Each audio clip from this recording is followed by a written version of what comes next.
The Freedom Trail is celebrating Women's History Month with a series of tours highlighting Boston's revolutionary women. Our guest helps bring that history to life as a player with the Freedom Trail Foundation.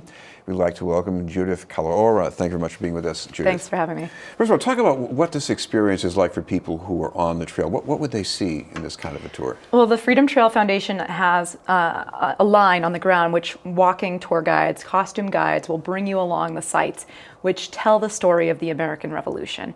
On this particular tour, we very much travel the same line, the same sites, yet we look at it through the eyes of women's history. So although we might be in the same burial ground where we talk about John Hancock and Samuel Adams and Paul Revere, we also will talk about Benjamin Franklin's sister, Jane Meehan, John Hancock's wife, Dorothy Quincy Hancock, talking about their histories, what their contributions were, how their ideas affected their family members who are more well-recognized names in our society.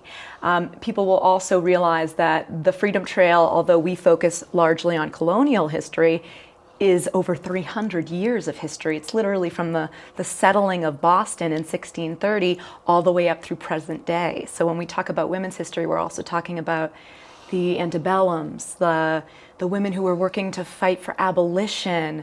We're talking about the women who are working for suffrage, and we're talking about women who are even more, modern day groundbreaking women.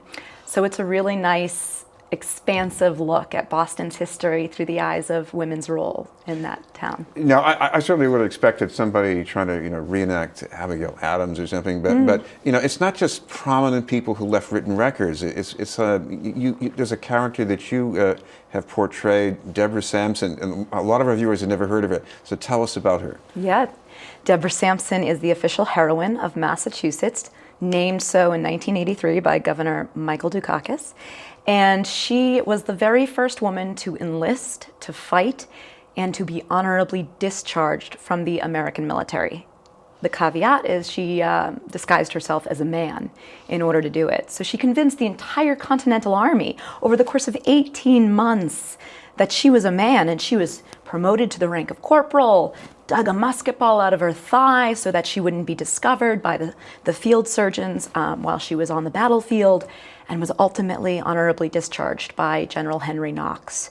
So she is one of the most incredible stories that we have in our repertoire, but by no means is she the only one. And it's true, we don't portray the women that everyone knows.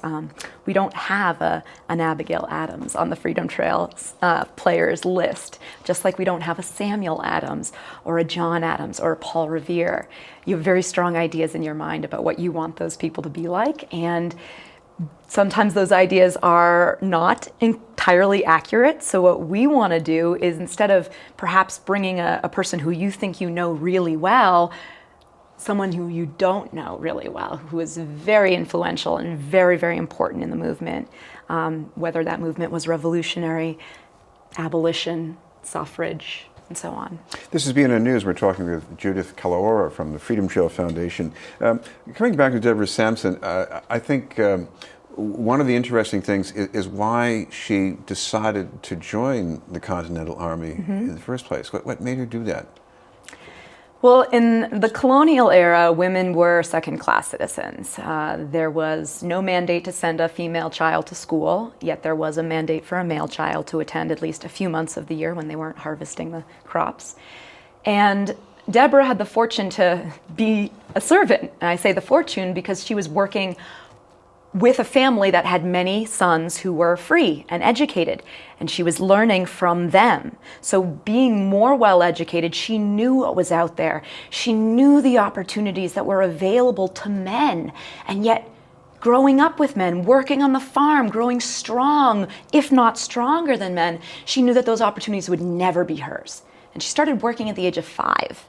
And by the age of 22, she still had barely enough money to make ends meet. She was finally free, but she was working as a seamstress and a school marm, a female educator, and still couldn't make ends meet. And there's a war raging in our backyard. And she starts seeing soldiers coming back home from the front with pensions, with clothing given to them by the military, food, well-fed, The latter years of the Continental Army, some of these northern troops that were stationed in West Point were treated very well. It wasn't the Valley Forge that we picture in our minds. They were actually taken care of very well. And suddenly that became such an allure to her that she was willing to risk life, honor, her reputation. She actually was excommunicated from her church because she tried to enlist and was recognized in her own town. So she ends up walking, far away and enlisting there. And she does get what she wants. She gets to be treated like a first-class citizen for the first time in her life. Because there's something interesting about portraying this character. There are a lot of things that we don't pay attention to because they were part of the routine of the time. I mean, this woman was from the time of 5, I think, age 5. She was an indentured servant. Maybe we heard about that 1 or 2 times when we were kids in school, but that was a serious setback to have to live that way. And it happened a lot. When children learn about indentured servitude in school, they often learn about it in that they were trying to buy their freedom. Like they came here with some sort of deal and they worked 7 years. That's not what all indentured servants were like. There were many people who had debt in colonial America. And what they would do to deal with this debt is send their children to work. And it was legal to do this. And your minimum working age was 5. Your maximum working age was 18. So you either worked until the day you turned 18 or you worked until the debts were paid. Debts often aren't paid. So we know that many of these people were working, in fact, till they were 18, which is what happened to Deborah. It was entirely legal. And finally, Judith, we should mention if people will want to find out more information about this and when things are scheduled, you've got some place online where they Absolutely. can find it. So the Freedom Trail Foundation is offering these women's tours through the end of March on Saturdays and Sundays at 12:45 p.m., leaving from the Boston Common Visitor Information Center, which is 139 Tremont Street.